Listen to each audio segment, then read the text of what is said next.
issues around that I think will attract very serious questions if and when it happens.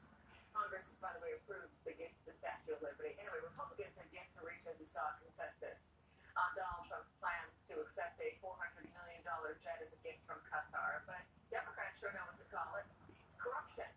Earlier today, Senate Minority Leader Chuck Schumer announced that he would place a hold on all political appointments at the Department of Justice until the Trump administration addresses key national security concerns.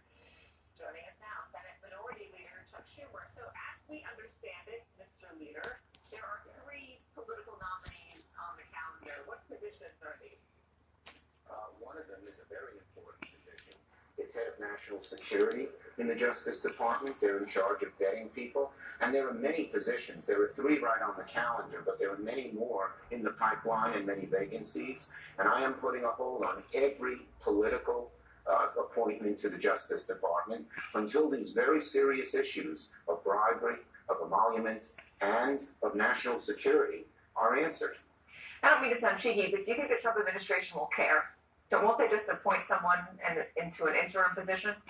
Well, you know, the bottom line is this is so outrageous that even Republican senators have voiced some concerns about this, have voiced real concerns about this. When it comes to national security, when it comes to a foreign country donating a plane that's Air Force One, and Air Force One has to be the most sophisticated plane in the world, it's a very, very serious issue.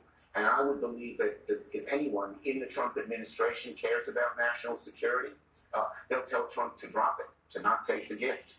Do you believe that Qatar would put a listening device in that plane?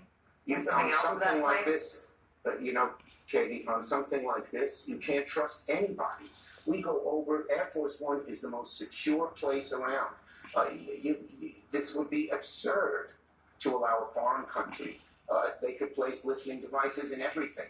And if they gave the plane and we took it over, you'd have to dismantle it from start to foot. It might even cost more than the plane itself. You'd have to look into every little bolt and every little, did they have a listening device in there? Qatar has proven to be sometimes a very unreliable ally. Or they're not an ally, an unreliable country. No, I wouldn't trust them at all. What do you think Qatar wants in exchange for this plane?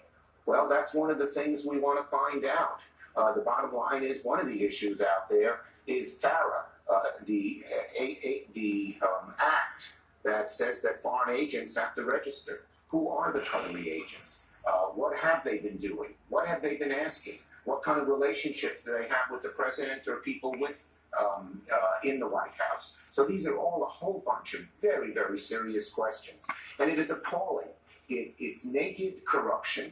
But it's also one of the great national security issues that we've had. You remember the issues with the Russian embassy years ago. We can't make that mistake again.